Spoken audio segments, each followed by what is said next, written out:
Olá, seja bem-vindo ao canal Doida Dev Eficiente. E nesse vídeo eu vou falar um pouquinho sobre o princípio de substituição de Liskov, porque é bastante comum que as pessoas não entendam esse princípio. E não à toa, porque se você olha a definição do princípio, que eu estou usando a página da Wikipedia, mas você encontra coisas muito parecidas em livros, etc., você encontra uma coisa muito formal como isso aqui, ó. Eu vou até ler para quem não está conseguindo ver, que é: se Q de x é uma propriedade demonstrável dos objetos x de tipo T, então QY deve ser verdadeiro para objetos y de tipo S, onde S é um subtipo de T. É bem difícil de entender isso, né? Tem que parar e pensar um pouquinho para realmente entender o que está acontecendo. E aí quando você continua lendo, ele fala de pré-condições e pós-condições. Isso já é um pouquinho mais natural para a gente, pessoa programadora, mas olha, a pré-condição não pode ser reforçada em uma subclasse, e a pós-condição ou condição posterior, igual ele traduziu aqui, a pessoa traduziu aqui, não pode ser enfraquecida. Então também tem que pensar um pouquinho aqui. E é bem comum que em workshops que eu dou sobre Solid as pessoas falam para mim: o que isso quer dizer? Né? Explica para mim em coisas mais palpáveis o que quer dizer esse princípio de Liskov. E o princípio de Liskov começa a ficar muito mais simples quando você olha para código, como muita coisa, né? Então eu vou inventar aqui um exemplo para tentar mostrar o que é a ideia do princípio de Liskov, tá? Então imagina que a gente tem uma classe qualquer, eu vou chamar ela de imposto padrão. Essa classe, ela tem um método que chama calcula imposto, esse calcula imposto recebe um valor, que eu defini aqui como tipo double, tá bem? Podia ser qualquer outra coisa, claro, e retorna também um double.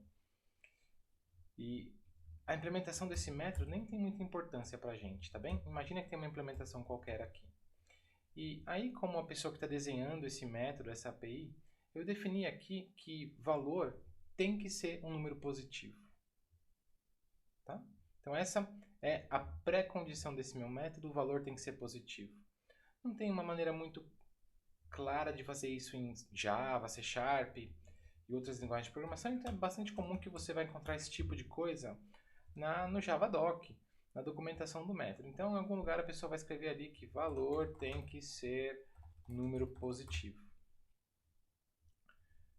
Então, em número positivo, vou até ser mais claro aqui, né? Maior que zero. Então, provavelmente no código aqui tem algum tipo de check, né? Se o valor for menor ou igual a zero, lança uma exceção qualquer, valor inválido exception. Tá legal? Então, eu tenho esse meu método calcula imposto e ele tem essa condição aqui. Olha, se você quiser que eu funcione, você tem que me passar um valor positivo. Legal. Então eu tenho essa classe. Aí essa classe não vive sozinha no mundo. Outras classes fazem uso dela. Então eu vou até esconder ela aqui. Imagina que numa outra classe qualquer, uma outra parte qualquer do sistema, você tem um método também qualquer, não importa, e esse método recebe esse imposto padrão. E esse método faz imposto ponto, qual era o nome do método mesmo? Calcula imposto. E aqui ele passa uma variável x, e vamos supor que ele pega esse x do banco de dados. Pega valor do banco de dados. Legal? Legal. E aí eu boto esse sistema para funcionar, tudo parece lindo e maravilhoso. E aí, o tempo passa, o mundo fica mais complicado e eu preciso criar um imposto que eu vou chamar sobre serviço. Faz de conta que esse é um imposto diferente do imposto padrão. E aí o desenvolvedor ou a desenvolvedora vai lá e ela faz uso de herança aqui. Ela cria um imposto sobre serviço que herda de imposto padrão. E o cálculo do imposto é um pouquinho diferente. Então a pessoa vai lá e ela vai sobrecarregar esse método. Só que no imposto sobre serviço, essa regrinha aqui, que o número tem que ser negativo, ela é um pouquinho diferente. O número tem que ser maior do que 100. Imagina que não faz sentido calcular um imposto de serviço para serviços com menor de 100. E a implementação aqui ficou assim, tá bem? Ela preferiu definir na API que, olha, se você quiser chamar essa classe, garante para mim que o valor tem que ser maior do que 100. Legal. Parece funcionar, só que o problema, e aí que entra o princípio de Liskov, começa a acontecer ou pode acontecer aqui. Dá uma olhada aqui nessa classe, essa outra parte do sistema. Quando a pessoa desenvolvedora escreveu esse método e recebeu o imposto padrão, tudo que ela conhece aqui, ou tudo que esse código conhece aqui, é o que o imposto padrão oferece. E o imposto padrão oferece esse método calcula imposto, que o número tem que ser positivo. Então imagina aqui que a pessoa desenvolvedora até fez um check aqui para, olha, se o imposto for maior do que zero, calcula o imposto. Legal? Ou seja, a pessoa quando está programando esse método qualquer aqui, recebeu o imposto padrão, essa pessoa olhou na documentação do imposto padrão, viu qual que é a pré-condição desse imposto, desse método que calcula o imposto, e seguiu direitinho ali a pré-condição que o imposto padrão tem. Só que agora eu tenho uma classe filha de imposto padrão, que por causa do polimorfismo eu posso passar para cá, então esse método também vai funcionar se eu passar o imposto sobre serviço. Só que o imposto sobre serviço tem uma pré-condição um pouquinho diferente, que tinha que ser isso aqui, para o imposto, ou 100, né? Qual que é o valor que eu defini ali? 100. Tinha que ser alguma coisa mais ou menos assim, certo? Então o que está acontecendo aqui? Veja que a gente herdou dessa classe imposto padrão e a gente mudou a pré-condição do cálculo imposto. Veja que antes era 0, agora é 100. Né? Antes era tem que ser maior do que 0, agora tem que ser maior do que 100. Então mudamos a pré-condição. Só que essa mudança de pré-condição, ela acabou quebrando, ou ela pode possivelmente quebrar código que já estava funcionando para o imposto padrão. O código, na verdade, que usa a abstração mais alta, que é o imposto padrão. Então, isso é o que o princípio de Liskov fala a respeito. Né? Que se você começar a herdar de uma classe qualquer, você tem que ser muito cuidadoso quando você muda a pré e a pós-condição. Porque você pode fazer com que o sistema vai ter comportamentos errôneos em subclasses. Não sei se eu mostrei, vou mostrar de novo. Então, imagine que aqui chega aqui um imposto sobre serviço. Não um imposto padrão, um imposto sobre serviço, né? Que funciona aqui por causa de polimorfismo. Só que agora eu posso chamar esse método para alguma coisa que, sei lá, para o imposto 15, imposto de valor 30, imposto de valor 40. E antes, esse método aqui nunca ia lançar uma exceção porque a gente está tratando a pré-condição. Só que agora a gente não está mais. Então veja só, de novo, esse é o problema. É você mudar a pré-condição de uma maneira que você possa quebrar os clientes que fazem uso da classe pai, da classe mãe aqui. Então é exatamente isso. Ah, então quer dizer que eu não posso mudar a pré-condição nunca quando eu herdo um método? Não, pode, claro. Mas sempre quando você for mudar ou for criar a pré-condição dos métodos da classe filha, pensa se você vai quebrar o cliente que usa referência para a classe pai. Então, por exemplo, se eu viesse aqui e falasse assim, olha, esse valor ele tem que ser maior do que menos 10. Vamos supor que, nesse exemplo não vai fazer sentido, mas faça de conta que faz sentido. Esse imposto sobre serviço aceita qualquer valor entre menos 10 e até positivo infinito. Essa pré-condição, que é diferente da pré-condição do pai, essa mudança de pré-condição é ok. Por quê? Porque esse método aqui, se alguém está usando uma referência para o imposto padrão, essa pessoa só conhece o contrato do imposto padrão, o contrato é de 0 a infinito. Aqui é de menos 10 a infinito. Então está tudo bem, porque esse código aqui nunca vai passar alguma coisa inesperada para o imposto de serviço. Porque o imposto de serviço, sobre serviço, na pré-condição, ele aceita todos os valores que o pai aceita e mais um pouco. Tá legal? Então esse tipo de mudança pode, quando você começa a aceitar mais valores na sua pré-condição. Você não pode aceitar menos. Porque se você aceitar menos, talvez alguém já está passando esse valor aí em algum lugar do sistema usando a referência para a classe pai. Mas na pré-condição você pode aceitar mais valores.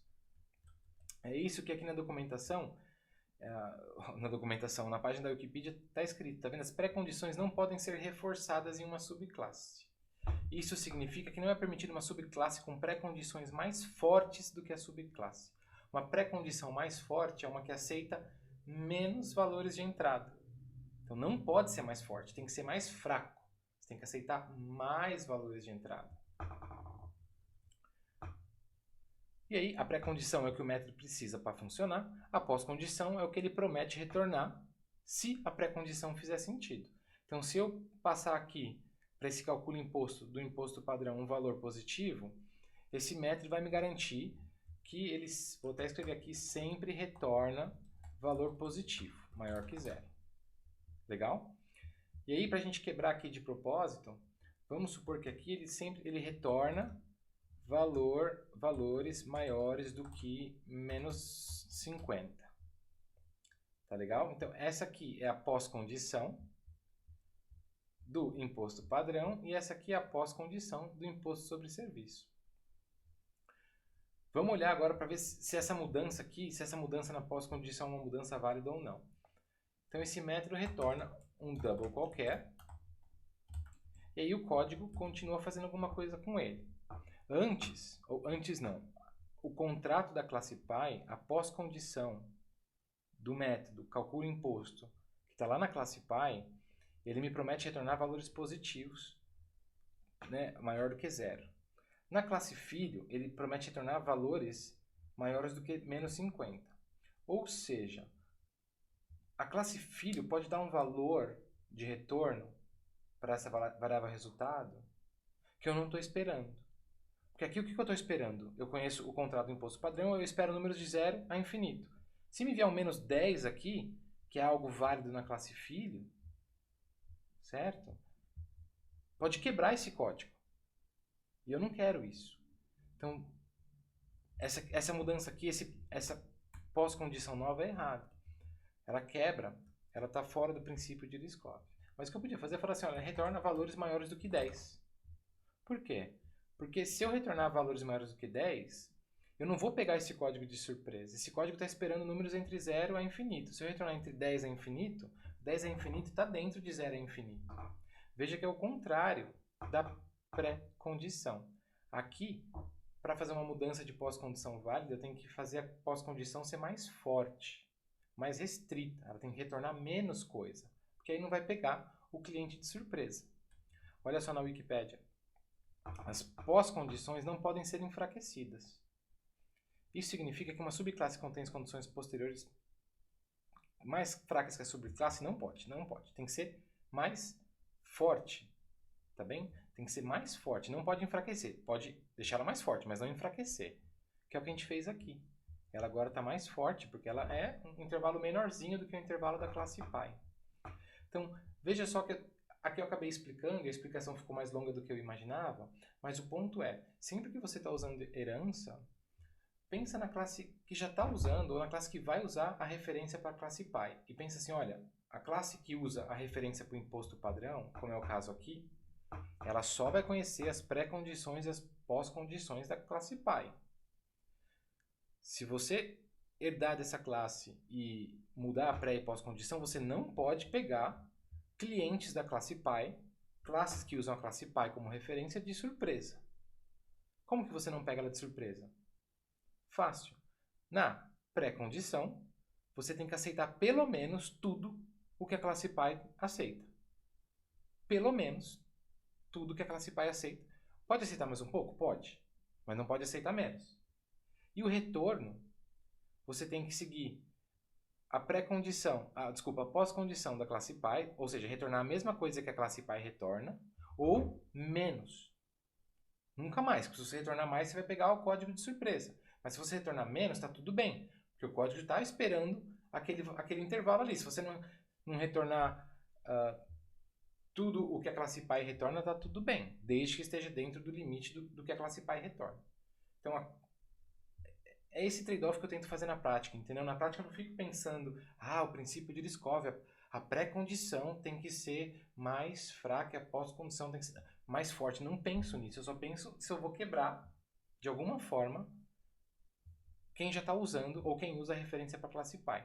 Então pensa sempre no cliente, e isso é o princípio de Liskov.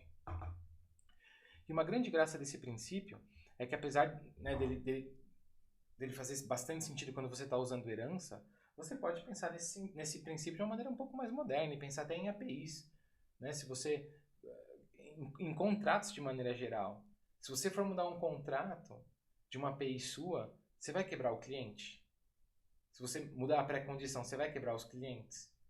Porque se você quebrar o cliente da sua API web, pode ser difícil, vai ter que ligar para o cliente, pedir para ele atualizar para a versão nova, sei lá o que e tal.